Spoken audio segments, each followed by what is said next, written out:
Let me ask you something real quick. Have you ever been in a room where nothing changed? No opportunities, no connections, no growth. Now, let me flip it. What if one conversation could change your income? Because the truth is, your network is your net worth. And that's what we're going to be talking about today. How you guys doing? Great. Yeah, doing well. Good, good. Watch So yourself, man. I'm doing good. So we got a great conversation that we're going to have tonight. So we got Stacy in real estate development. We got Amanda and Cody, real estate agents. And Amanda, I know that you're trying to start helping some younger or less senior real estate agents with mentoring. So this is going to be a good conversation, guys. So we have all the pieces right here.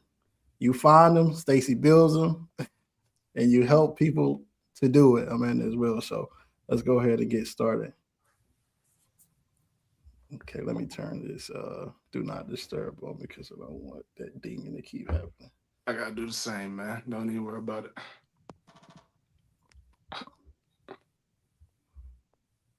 So one of the things I want to talk about is people lack opportunity, not really exposure.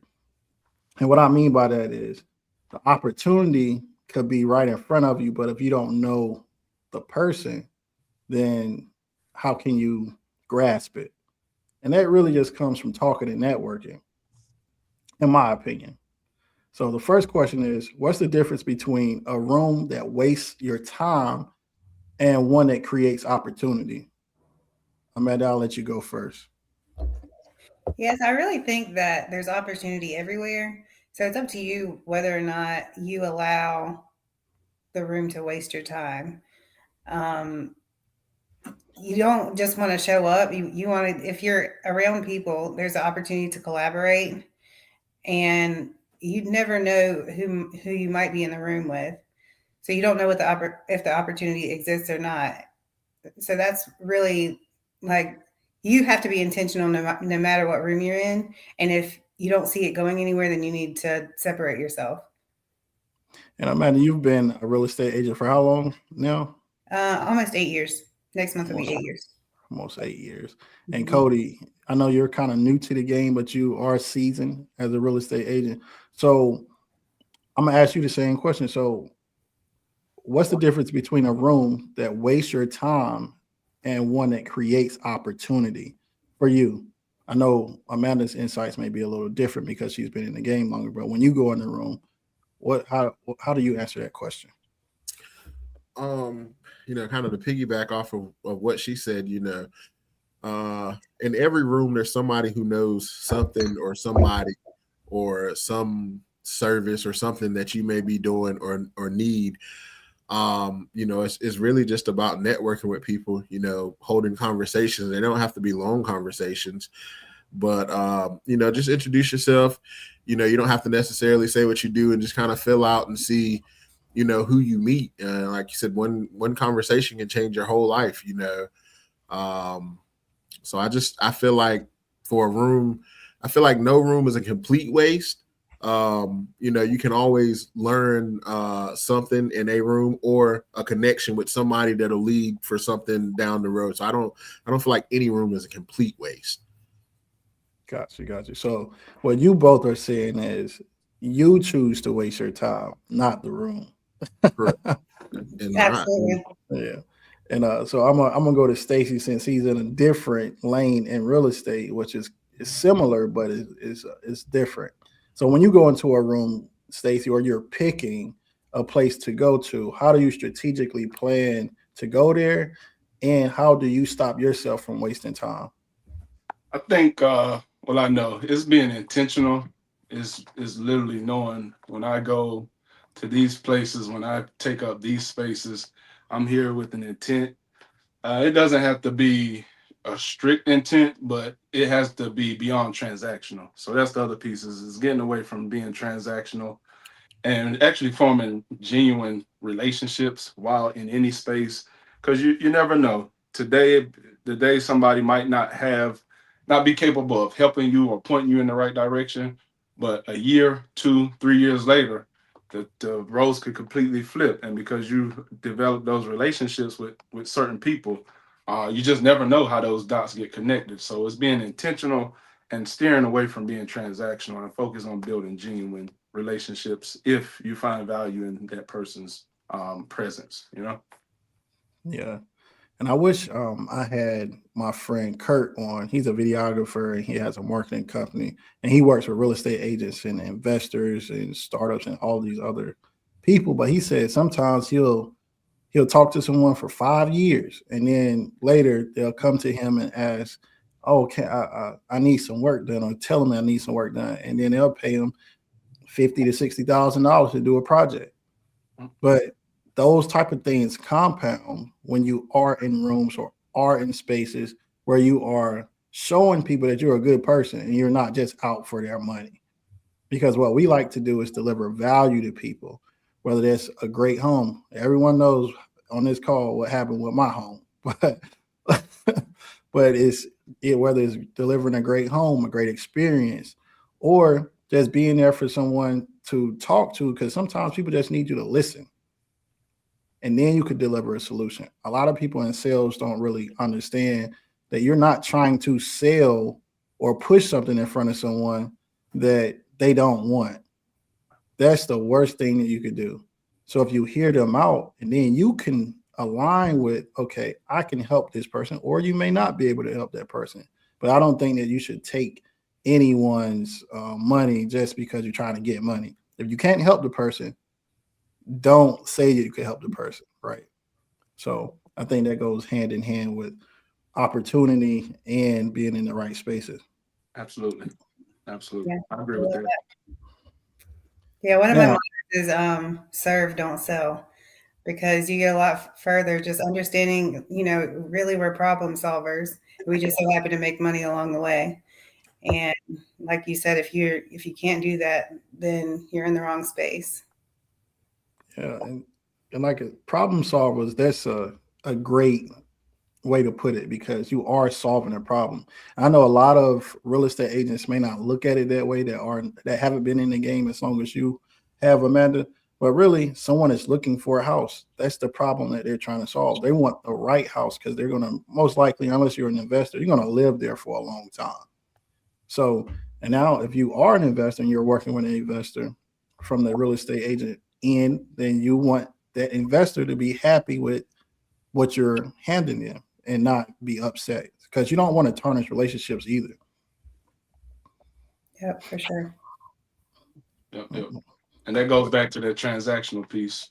I've been amongst people who they treat transactions, real estate, personal, as just a transaction. However, I kind of learned something early on about making a deal is if neither person leaves, and this is, willing and dealing in real estate, if neither person leaves 100% satisfied, that was a good deal. If one person leaves and one person leaves mad, the other person leaves aesthetic, that means somebody got. So it's understanding how to build relationships through those transactions, so nobody feels as if it's like, oh man, I just got sold something. I didn't even want it. I will say that sometimes that could be how you're wasting time in a space. Because if you establish a relationship, a good relationship that's not transactional, Mhm. then word of mouth is going to bring you more business and better relationships. Like you're going to have to work 10 times harder if after the end of the sale, you have to go find somebody else. But if you've built a good relationship, if you provide good service, if you did good work for that person, then they're going to be your raving fans and you don't have to work as hard. They're going to help promote you. Absolutely. So you've wasted your own time. Like I don't work with people for a long time. I took any business that came to me and I stopped doing that because if you don't like me in the beginning, the longer the transaction goes on, the longer the relationship, we're just going to continue butting heads.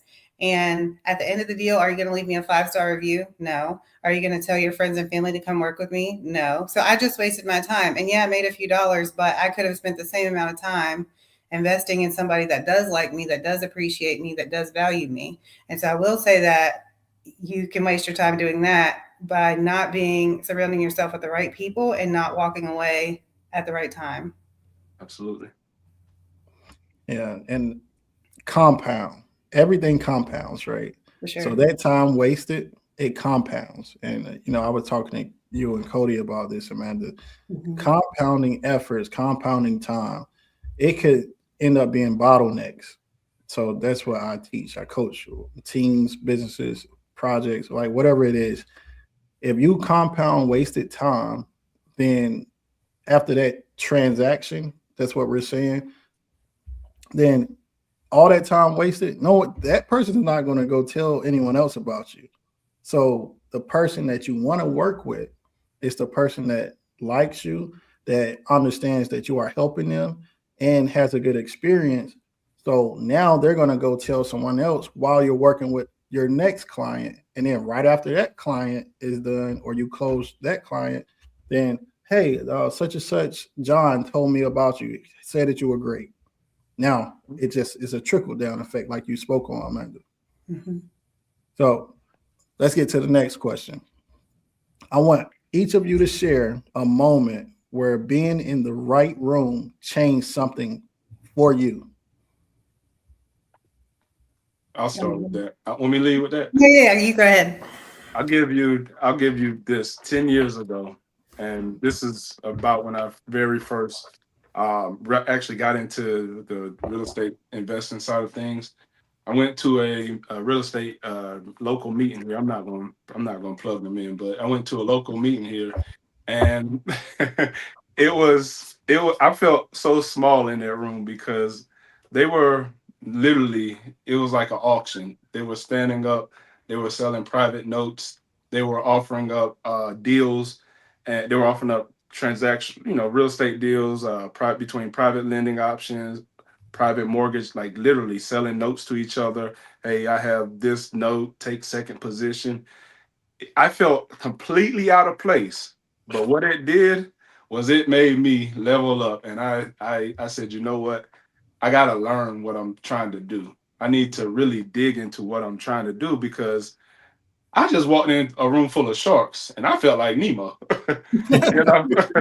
So at the end of the day, like being in that room full of people who they were years ahead of me, and in terms of experience, it really made me switch how I was moving and what I was trying to do. So instead of me just focusing on making money, it made me focus on learning the actual real estate development, the real estate investing game, and that changed everything about how I moved from then on. Go ahead, Amanda. That's good. So I have a lot of experiences, but I'll say that I enjoy going to real estate conferences, and I always get excited when you know I see, Eric Thomas is going to be there and Milette's going to be there. And being around those people has been great. I've also met Brendan Burchard. But what I learned, not just being in those rooms and having that energy, it's not only the guest speaker, the highlight, it's all the people that you meet in the meantime that give you nuggets to help you grow, people that you don't think of. My pastor always says that nobody knows everything, but everybody knows something. So if you take the time to talk to people, you can learn the something. So it was really exciting to be around and just celebrate wins. Like there's things that I've done that other people haven't done, and like, oh, that's so cool. Like they didn't realize that I've had experience in short sales or foreclosures or whatever, like things to me that I don't really think are big deals, but I don't realize the impact I have on other people's lives, and vice versa. They don't realize their little nuggets that they've shared with me and how they've impacted my business personally and professionally.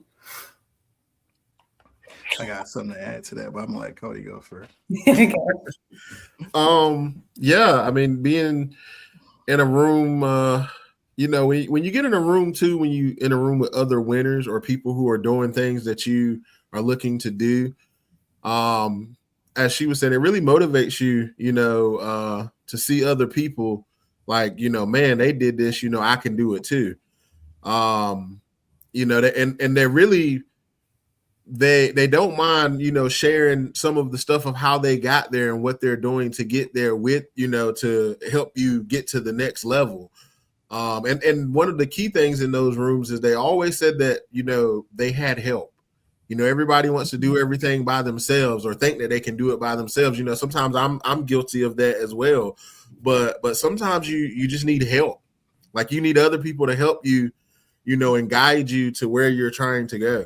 And just being in a room with other people and like-minded people, they will help guide you to the next level of where you're supposed to get to, and what you have going on. Absolutely. Yeah. The room aspect and people that can help you, that's big, right? I'm all for connecting people and connecting dots and making sure everyone has the information, knows this person. If you know me, I'm going to connect you with somebody that's doing something that you're doing all the time, right? And I think a big fault to, I'm not going to say black people, but I could say our people, right? They want ownership, 100% ownership of everything that they do. Nothing. And I was about to say that. What's 100% of nothing? Nothing. Times is nothing. So they think that you're going to get over on that you're getting more than me. So how can I do that? Like, why do I, it's always a competition. When really, if you're in the same room with others, you should be learning everything from them that they know. And you should be teaching, giving back, because we're not put here just to be isolated and withhold information. I tell anybody, how to do things, but it's the commitment. Money is just a commitment. It's not real. Like everyone needs money, but when you're doing business, if you both are paying for something or you're paying with time, like Stacy says, time, like you're always paying with something. You're not just doing anything for free. So you could be paying with time, you could be paying with money, you could be paying with effort. But if you see that, that's who you're going to want to work with. And guest speakers in rooms, that attract people. But really, if you're not going to talk to the guest speaker, then it is the people that are in that room that you need to network with and learn from. On breaks, go talk to them. Hey, man, I heard you say this. But you have to have the confidence in yourself to stand up, speak, shake hands, present yourself well, and not go immediately trying to sell something, because I'm like, whoa, that's going to go, hey, I know what he wants. And that just gives a bad taste, put a bad taste in his mouth. So I'm going to read this because I saw this today about Jay-Z. And, I'm a Jay-Z fan. So he says, Jay-Z admits progress will not always lie in full ownership. It's black owned if you own 1% of it. And he talked about owning 0.000 something percent of the Brooklyn Nets. He was like, I'm an NBA owner. But it's just the same way in the stock market too. Like when you invest in the stock market, you're not buying the company, you're buying a piece of the company, you're holding it. And then when you sell it, you're making your return. If everyone thought about things like that, you'll get so much further. And I'm gonna get off my soapbox. You're right, though. You're right, though. You're absolutely right. But just like random things, like we met people on a cruise, just talking to people, and outside of business, like they work for Disney. Like, hey, if you want to bring your kids to Disney, we'll give you a ticket. It just came from talking to somebody that opened a door for us. No, not necessarily making us money, but saving us money. But you never know who, if Cody didn't start that conversation by the pool or wherever he met, like we wouldn't have had that opportunity. So it's important to talk to people wherever you go. And be good to people. Being good to people really is your superpower. Have you ever seen someone walking around and they just look mad all the time, or they're not approachable, and you're like, oh, I'm going to stay away from that person. And they're the ones that are always complaining about, oh, nobody does anything for me. I can't do this. I can't do that. Like, why does this person get that opportunity? Because they smile. I mean, it's true. You're approachable, Yeah. So let me get to the next question. So Cody, I'm gonna lead off with you. Okay. What should people look for before they even walk in a room?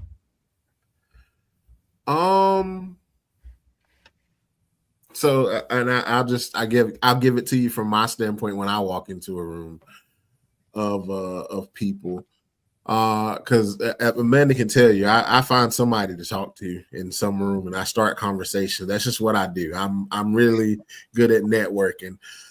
You know, it's two sides to it, and I give you a recent event that we went to.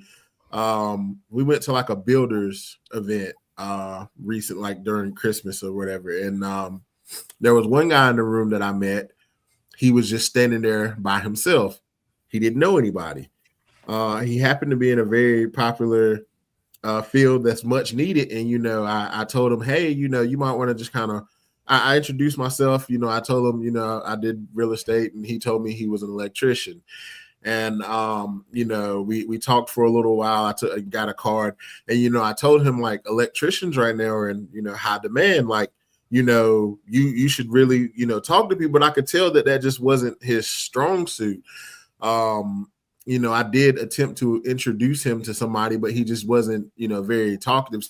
I try to talk to the people who don't necessarily, like, he looked approachable, but he, you know, just kind of, I don't really know anybody here, just to try to see if I can, you know, get them into the room, get talk. And I never know what they're going to do or like what they do. So I talk to anybody.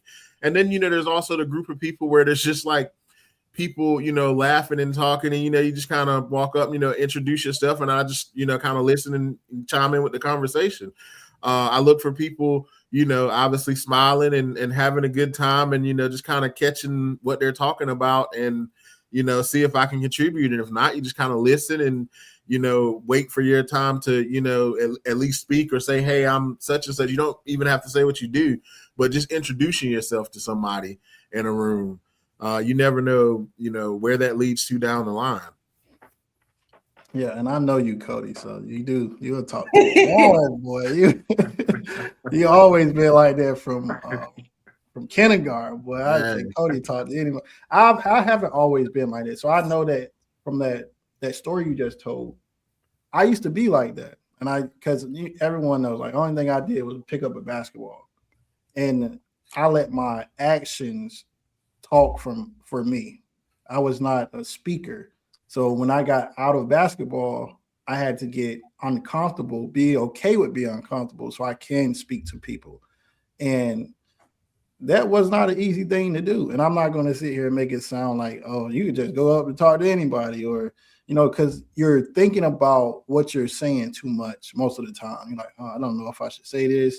But really just be yourself. And once you're yourself, the right people will gravitate to you. And I think that's a special talent that you have, Cody. Like, you just start talking, people just gravitate to what you're talking about. You're like, oh, this is just a nice guy. Like, I just want to keep talking to him. Stacey, like, you got something to say. You're a talker too. I don't know if you always been like that. Honestly, I haven't, and I had to learn just to get very uncomfortable. When I walk in the rooms, the anxiety be boiling up inside of me, and I've learned just to, hey, just look at everybody in the room and say, no matter where they're at in life, they're just a human. Some have a lot of money, some have none. Where I fall at, I don't know. I don't really care. I'm just gonna come and be myself. I'm gonna be humble. I'm gonna let them know I don't know everything. If it's somebody who knows more than me, I'm gonna be quiet and I'm gonna listen. If it's somebody who's pulling information out of me, I'm gonna give them what I got, and I'm gonna just let them look. This is my experience. This is what I know. I don't know everything, and I can't tell you that this is the absolute truth, but it's what I know. So, you know, just get, like you said it. You said be uncomfortable. Be uncomfortable and be okay with your truth where you're at when you're talking to people. So that's been my secret is, hey, this is who I am, this is what I do. Can't speak for anybody else, but this has been my experience. And before Amanda chimes in, I want to say something. If you don't know anything, don't say anything. Because what you don't want to do is start talking about stuff you have no idea what you're talking about. And I say that with jokes, but like when Stacy and Brandy are on this call and they're talking about something, I just sit there and listen. And then I ask a lot of questions, even if it's a stupid question. It may be stupid to I know it's not stupid to them, so I'm not going to put them in it. But people are like, why are you asking that stupid question? Because I ain't in that field. Yeah, so I could, you know, like when I start speaking and people ask me questions, I'm never looking at them like, why are you asking me this stupid question? because everybody doesn't know what I am trained to do or what I do. So I can expect that. But if you don't know, don't say. That's what I'm Conversation ain't the place to fake it till you make it. That's just not it. No. All right, Amanda, I'm gonna let you go. You got anything to chime in on the topic? So I am a very introverted person. I am bubbly in my circle. Like I have a twin brother and a little brother, and we grew up together, and we are each other's rocks. I went to the same school from second grade until I graduated high school, and so that was my bubble. And I was, kind of like you in the basketball. Like I was cheerleading captain, dance captain, all the things on student government, 4-H vice president, all those kind of things in my circle. And then I went to college and I was nobody and I didn't talk to anybody and I stared at the ground. And so now I guess for me, like when I walk into a room, I just want to make sure that I am approachable. I want to make sure that I am smiling. I want to make sure that my posture is inviting. Because I'm not afraid to have a conversation and I'm not stuck up by any means. I just don't speak unless spoken to because I get nervous. And then if I make myself a part of the circle, it just naturally comes, they'll ask me a question and I can continue the conversation. I just am not always the first person to initiate it. So I'm also working on, being uncomfortable. It's a process. I think I'm coming around a little bit, but just your posture being inviting, smile, be in the right place at the right time, and you still have opportunity to talk to people. Yeah, so you and Cody level each other out. Yep. And he knows my strong suits at this point too, so he'll initiate the conversation. And then he's like, I don't know. When he gets to that part he don't know, he's like, talk to my wife. I don't mind saying I don't know either. I do not know the answer to that question, but I'm sure my wife can get an answer for you. Let me make sure my mic is okay. There you go. I heard a little echo, but yeah, so that's great. The next question I have is, why do people go to events and leave with nothing? No opportunities, no new relationships. They just leave with nothing. Like, why is that? Go ahead. My personal opinion would be that they either went with the wrong intentions or they stayed in their comfort zone to where they didn't do anything to for the prime example of what I just said. If you left with nothing, that I feel like that was on you because there was something to be found there in the room somewhere amongst somebody. So, but if you go there and you say nothing to nobody, you don't, even at the very least, you don't, introduce yourself to, if you just stand there the whole time to whatever you go to and then you leave and you left with nothing, that was because you stayed in your comfort zone. You didn't get uncomfortable or you didn't make any progress towards a goal. Like when Stacy said earlier, he goes somewhere with intent. You have to have some kind of purpose or what you went there for. And if you don't, basically do anything to make that come what your purpose was, then you left there with nothing. Yeah, I think that's good. And what I'll add is, for me, because I am shy, is I have to gamify everything. I have to make it a game. Okay, I'm going to go to this event and I'm going to talk to 3 people before I leave. That's going to be what I need to get done before I've got to pick up something. I don't know what exactly I'm going to pick up, whether it's, I need to find a referral partner in another state, or I need to learn about X, whatever.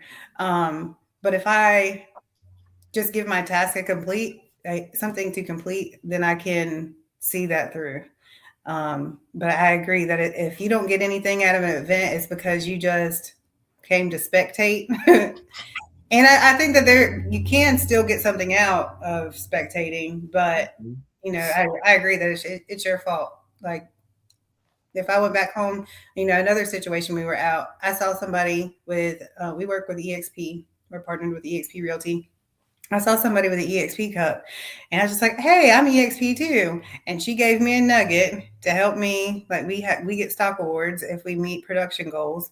And she's like, "Hey, have you done this?" No, I haven't. Well, if you do that, it'll be a lot easier for you to get your $16,000 stock award. And I'm like, girl.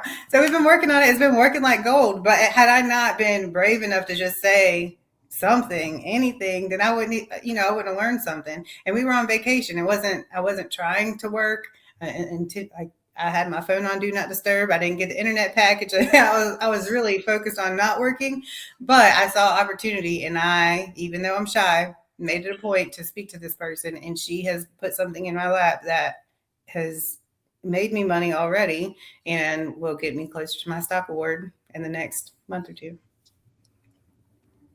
That's nice. They both hit it dead on the nail on the head. It's the intention. It's showing up with some form of intention, and then a big one that we kind of touched on earlier was uh, trying to withhold gatekeep information. Sometimes we go to these events. I see this in the real estate world often. I see it in the business world in general. But we go to quote unquote networking events, and everybody think they have this great mind-blowing idea or strategy that they're going to protect it from the next investor or the next person.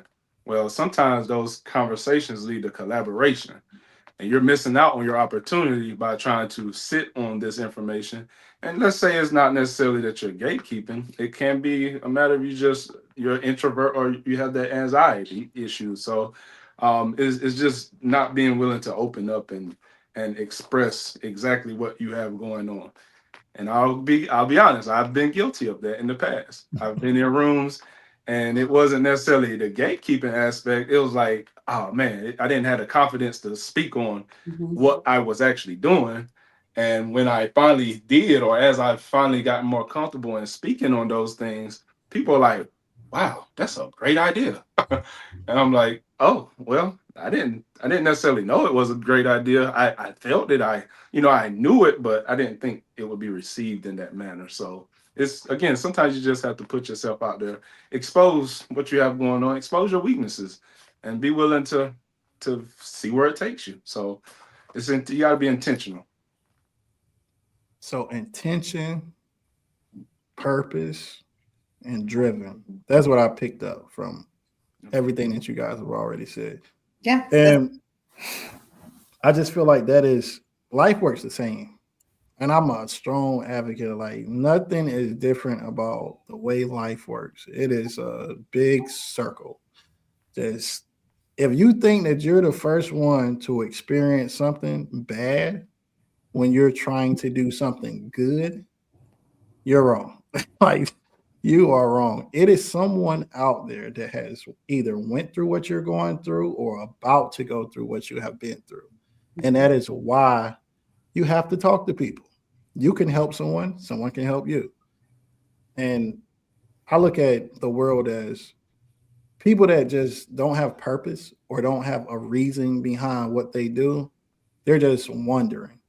It's like when you get in your car and say, I'm going to drive from North Carolina to California and never pull your phone out to pull up a map. Your purpose is you have your purpose of whatever reason you're going to California.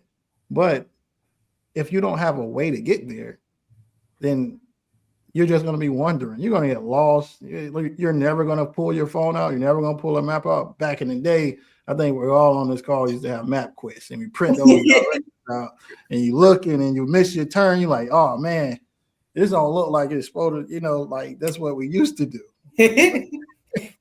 But you have to have a roadmap, and that's why I say, whenever I'm doing something, I say, let's build a roadmap. Let's execute off that roadmap. So, like Amanda says, I have to play the game. Life is a game that you got to play. People that don't risk certain things, they play it safe. They're like in a bubble. They're not ever gonna go any further than that bubble will take them. But people that play the game, if you take more shots, you're gonna have more points. Mm-hmm. If you run the ball more times, you're gonna have more yards. If you swing, I don't care if you strike out 20 times, you're gonna learn how to hit that ball So you gotta play the game and play the game with purpose and intention. Everyone's trying to win, so you gotta put your energy towards things like that. And I don't want to keep drifting off and preaching to the choir or anything like that, but I get very passionate about stuff like that. Oh, all right. Now, if someone walked into a room for the first time, how should they approach people? I'll lead with that one. Genuinely, genuine, be who you are. Don't approach anyone as if you're bigger than life, or don't, just be who you are. And the ones who are meant to be a part of what you have going on, they'll migrate towards you. And if not, then that's not your people. But as you approach people with who you are, again, you have to be intentional. You have to be clear. You have to be able to say what you do, and especially in these networking events, because let's be honest, we're all there for a reason. We're all there for a reason. It might not necessarily be 100% transactional. The goal is to network and meet people who are like-minded, or even think different. Like, I love meeting people who think different about real estate, but the goal is to leave there with something of value. So, it's just showing up as you, who you are, and taking value from this person, that person, and hopefully, that room changes something, changes how you think, or changes in the future your circle of just exposure. But it's really just being who you are. You got to be who you are. If you go show up fake, you're not gonna get anything from it. Gotcha. I don't know if I changed. Hold on. Let me make sure this camera right because I just hit something. But anyone could go next. I just want to Yeah, make sure. for me, I'm not, like I said, I'm not always the best talker, but I'm a great listener. So people love to talk about themselves. And so whenever I'm in a room, that's how I approach people. Ask them questions. What's your name? What do you do? What are you working on right now? Because people love to talk about themselves, and that makes it easy. And then again, like that kind of has the conversation to come up so that you'll see what their value is, and then if and when your opportunity arises, then it comes out. But I like to listen to people. I like to learn about people. That's very interesting to me. And so when I'm in a room with new people, that's what I find helps me, is to let them talk about themselves because that's their favorite person to talk about anyway. I agree. I agree with that. Cody, you have anything to add to that? Yeah, I mean, he said it first, being genuine. Like people really enjoy meeting the genuine person that you are. And if they don't, like you said, then it's not meant to be. But when you come with genuine intentions, you just have a much better experience as far as relationships with people. And you don't have to put on a mask if you're genuinely yourself. Like, you go to the event and you put this mask on that you're this person, and then when these people actually get to know you and realize that you're not, I mean, it's not going to help you accomplish your goal of what you're trying to do. So, like, just being genuine. And like she said, listening. She's taught me that from start, because as we've already said earlier in the call, I talk a lot, but sometimes you gotta listen, and you just gotta pick out when those times are, that you gotta sit back and listen. Yeah, I can agree with all of you. I really don't have too much to add to that. And I know I don't want to run out of time. I got a lot of stuff that I want to cover, but but you guys are right on the money. Now, what can someone do to stand out when they go in a room? Ooh. I'll give you something that I got this from a mentor, and he's not even in real estate. He runs a 501c3, and we was talking about some other things, and he said, "Man, listen, you should never go in a room without knowing who else is going to be in that room." So that's something, if possible, you should try to understand.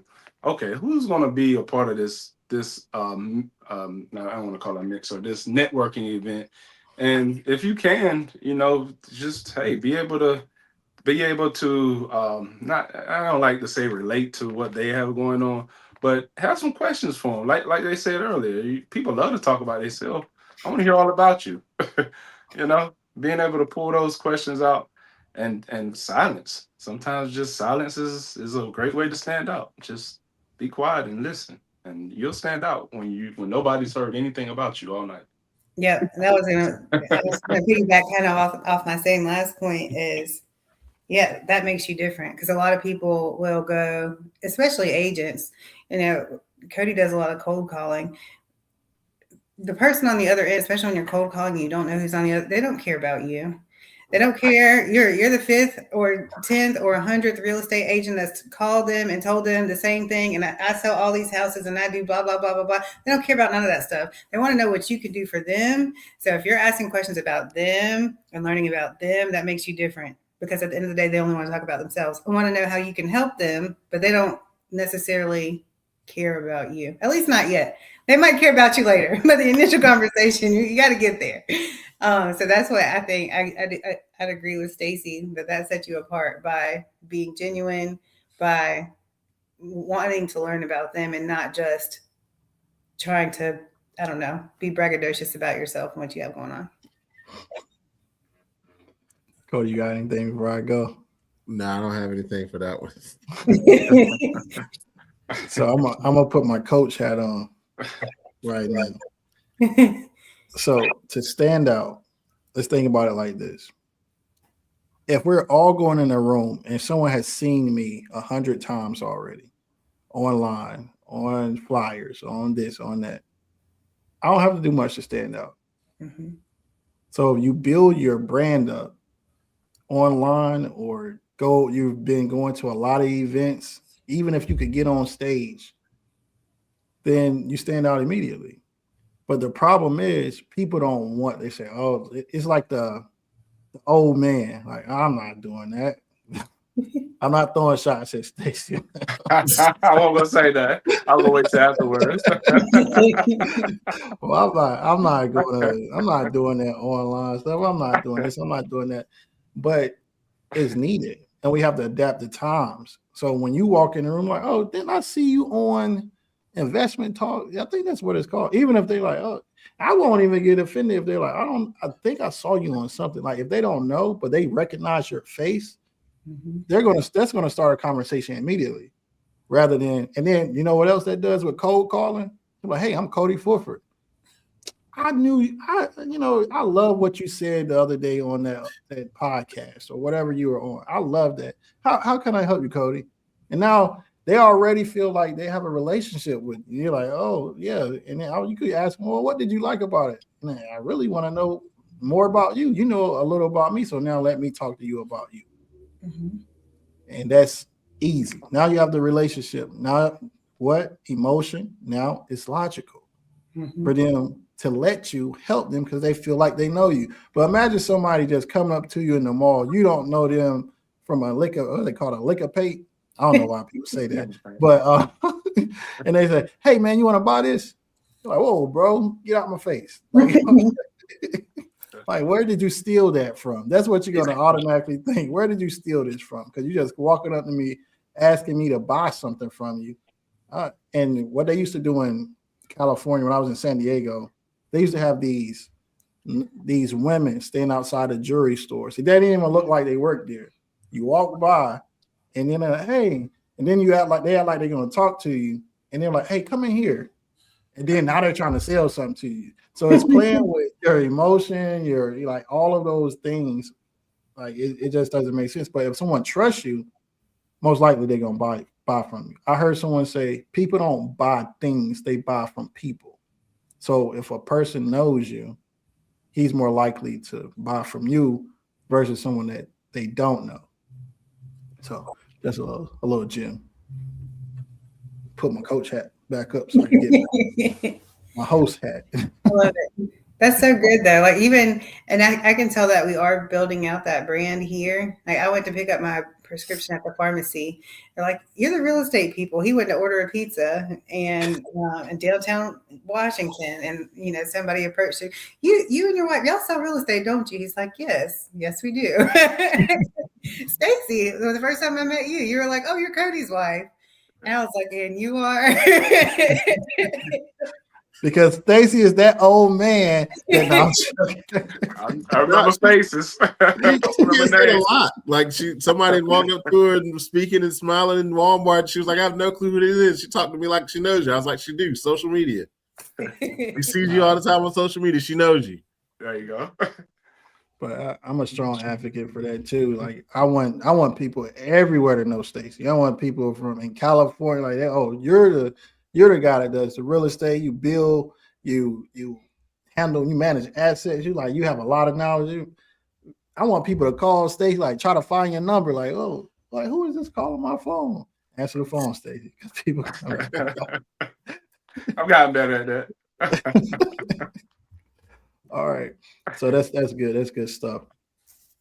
Okay, I told y'all I'm a little tired. My eyes starting to hurt a little bit here. So, what should someone say in the first few minutes of conversation? Cody, I'm gonna go to you. You're the talker. We all had to grow from being introverts, so you're the one that has never been an introvert. So. Man, it really depends. It could be a lot. And when I say a lot, like go back to that conversation she said that I had on the cruise in reference to, I want to say they had something on of Steelers gear, and I'm a Ravens fan, so I said something in reference to that. I mean, it really could be different for different situations. It just depends on what you pick up from that person or what they're doing in that moment to start the conversation. It's not like you say the same thing. But I mean, obviously you would introduce yourself, but they could be a fan of a team that you're not particularly fond of. They could be eating, so they order something good and you ask them, "Hey, what did you order?" Like, I mean, it's I don't know. I pick a lot of ways to start a conversation. But I genuinely want to know when I'm asking the question, or when I I genuinely want to know, what I started the conversation with. So it's not like I was just, in that particular I didn't know what, I was just starting the conversation. They had on Steelers gear, and I was like, "Oh, I'm a Ravens fan," and it just went from there. So it's you just gotta. For me, it's a lot of things I start conversations with. But in the initial conversation, I do typically introduce myself at some point, and I do listen to, what they have going on, or the answers to my question. And then as you get to talking, we generally, some form or fashion, end up at real estate, especially if it's somebody that you may know, she might have went to school with or something like that. Even if they, not on social media or something, they'll ask you, people tend to ask you, "What do you do for work?" Or "What do you do now? Like, what are you doing with yourself?" So, it typically comes up in some form of what do you do on a day-to-day. Yeah. I love it. I'm gonna let you guys go, and then I'm gonna chime in because I have my own method. I'm with Cody. I'm gonna read you.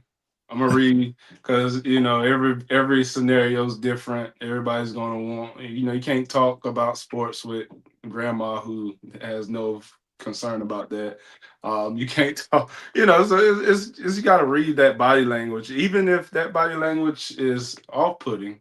That's when you gotta, you can read some, you can make conversation with somebody who doesn't necessarily look like they want to talk, but it's got to be a little bit more subtle versus trying to be chipper. So it's really reading that from person to person, scenario to scenario. But specifically when I'm networking, I'm looking at body language, and I'm saying to myself, this person either is withholding some information or they want some information. And I'm gonna either offer them some information or I'm gonna pull some information out of them. That's 100%. When I'm networking, I know I could tell when somebody is withholding information, and I'm gonna get it. So Stacy, I got a question for you. So when someone's withholding information, does it look like they constipated or like they got a bad gas? No, the withholding information look is they're usually the quiet ones. They're very observant. They're observing, and they're kind of doing the dad's head shake. And when something very important or valuable is said, they're okay, yep, all right, yep. I know you see what I'm saying? So the level of conversation that they can resonate with or that excites them, I'll be like, okay, he's withholding something. Because somebody who doesn't know what's the actual the meat and potatoes of that conversation, it's not gonna move them. They're just gonna it's just gonna go in one ear and out the other. Or they're gonna have that deer in the headlight look like, I don't know what that means. But when somebody understands, when them buttons get pushed, and they already have that information, and whether I know whether it's higher level information that I may not know, but I kind of know something about, then yes, I'm going to engage you because you know something, and I want to know what you know. Got you. Amanda, you want to go? Because I got a few more questions. So I guess to answer your question is like the things that I search for when I'm networking or when I'm talking to people. So again, initiating the conversation, it just depends. To an extent, I'm going to read the room too, or like I said, at least be open enough, smiley enough to get a response out of somebody else.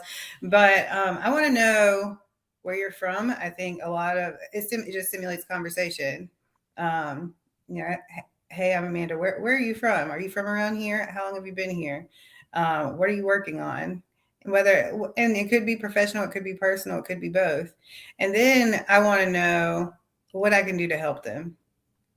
And it may not be real estate related. Maybe they need prayer. Maybe they just want somebody to talk to. And I'm not going to directly say, well, it just depends. Sometimes I will, because I'm not a cold caller and I do like building relationships. My thing is lunch. I will lunch and coffee people to death. And it's brought me business. I was looking for a handyman on Facebook, and a bunch of people responded with all the handymen that they could think of. And I just started taking people out to lunch. And, it brought me business. But in that conversation, it was just like, I didn't know him at all. I jumped in his DMs. And, I was like, okay, so how's business been for you? Blah, blah, blah. Okay, so what can I do to help you? How can I help you? What can we do to collaborate, to work together? What's something you're really passionate about? Like, I really want to build rapport and, again, let them talk about themselves, but not, to get the pressure off of me, but because I genuinely like to help people. And if I know what mission you're on, then I can help navigate you, get you to where you want to be. And it could be, like you guys said earlier, I might not be able to help them that day, but eventually maybe I can. And that conversation led to, like, we didn't talk for a couple of months after that, but then it was like, hey, a good friend from high school is looking for a property in your town. Will you help her? Absolutely. So they bought a house with me, and then they bought some more property with me, and they're considering building multiple units on that property and expanding. So that their $10 lunch has made me a lot of money, but because I just went and had a conversation with somebody, I sat down, I asked how I could help them. In the beginning, I never even hired him to do work for me. We've done work together at this point, but that's not how it started. I just wanted to know, how can I help you? And he returned the favor. So that's when I meet people, that's what I want to know. I want to know where you're from, because if we're not working in the same market, if we're not from the same place, it could be a cultural difference that maybe I didn't consider. It could be a political difference that maybe I didn't think about. But it's still an opportunity for me to learn from somebody. And then from that, I will figure out how, if it's possible for me to help them with whatever they're dealing with personally or professionally. Gotcha. I love it. I'll tell you what I do when I go to any event. This is what will get conversation started immediately. I don't care if they're withholding information. I don't care if they don't know anything. I'm gonna just walk up to somebody and say, "How about Trump?" No, I'm sorry. I knew that's where he was going. I thought he was like, fire. We'll get a response. MAGA. Do y'all know it's a thing called MAHA? What's that? No. Make America Healthy Again. That's what I I didn't know until like last week. Maha. Now Maha. we know too. Now I know. Just go up to people and say Maha. Just say Maha. They're gonna be like, Okay. oh, what is that? Conversation starter. All right. Now let's talk about Greenville. I know there's an event tomorrow. Amanda, can you explain what that event is and also who needs to be there? A little bit. So Yeah, it is just a a little. networking event. It's kind of exactly what we talked about. It's a room that you're going to want to be a part of. Um, it's led by me and my property management team, Fortified Dreams. So we're networking with the community as a whole because, like I said, it may not be necessarily real estate related, but it's who you know, who you meet, and what you can learn through the process. So I want to meet anybody really that's in Greenville, whether or not you have a real estate question or concern. If you are in real estate, whether you're an agent, whether you're thinking about being an agent, whether you're an investor, you want to buy property, you don't know where to start, kind of whatever your journey is, we want to be there. If you're a vendor, if you're an electrician, a plumber, anybody that's struggling with business, if you're a housekeeper, I saw one of the ladies in my Greenville mom groups, and she has a cleaning business, and she hasn't had, business has been kind of slow. Like, we want you to be there. We want you to meet people. We want you to shake hands. This entrepreneurship as a whole is all about shaking hands and kissing babies. So we want you to come. We want you to come and fellowship with us. The event will be at Pitt Street Brewing in downtown Greenville. And I don't think that I have a specific topic this week, but we will just really enjoy each other's company, see what we can learn from each other, and grow together. So I'll go behind you. Okay. Real estate agents, investors, and you can stop me if I name anyone wrong. So real estate agents, investors, small business owners, entrepreneurs, veterans. I don't think you called them out, but I think veterans would benefit, especially if you're just getting out of the military. You're trying to figure out what route to go, like career-wise. You could talk to real estate agents. You could talk to business owners. You could talk to Stacy, a prior veteran. Myself, I'm a prior veteran. Deshaun, I had him on another live. He helps veterans get housing. He helps veterans get their disability. He helps veterans that have small businesses, how to get funding, grants, and all of that. So he'll be there as well. And I'm sure that Brandy said that she'll be there, and she is the home flip queen. So she flips houses. She mentors you on how to get your first flip. So there's going to be a lot of people in that space that you can talk to. So it starts at 5:00, right, Amanda? 5:00. Yep. 5:00. So be there early. Be there before us, so you can really be in and get locked in. Stacey, you got anything to say? Nothing to say. I'll be there. I'll be looking around. I'll be looking for those who look like they know a lot, and I'll be looking for those who look like they know a little. And in between, we shall meet. Just conversation. You never know who you can meet. Some of my best investors and partners and all that good stuff have been just out of the ordinary. So that's the goal. It's just the networking, just to grow. Yeah. So I'll add one more thing to that. So that is one event that Amanda's hosting. Now we do have a school community that has all of that inside. You could make deals, create partnerships, give leads, collaborate, use the skills that we told you on this call, but either through text, we have different classrooms that you can learn different skills as well. And I business coach, so I'll be coaching on how to implement different systems, technology, frameworks, bringing different people in to teach as well. And Deshaun is there, Stacy is there, Brandy is there, Amanda and Cody, they're there. So if you have anything that you want to ask them, you can ask them in the school community. And adding on to that, see, this is action-packed here. So now we're getting into it. And I want to break down the wealth tour because a lot of people have been asking me, what is the wealth tour and why is it? So the wealth tour is specifically geared towards business owners, veterans, real estate agents, brokers, and accredited investors too. Why accredited investors? And everyone that I just named out, also veterans. Like, I don't know if I named it, but I want to keep saying veteran, veteran, veteran, because I'm heavy veteran focused. Why is that? The reason behind creating the wealth tour is because we are not out to get just your money.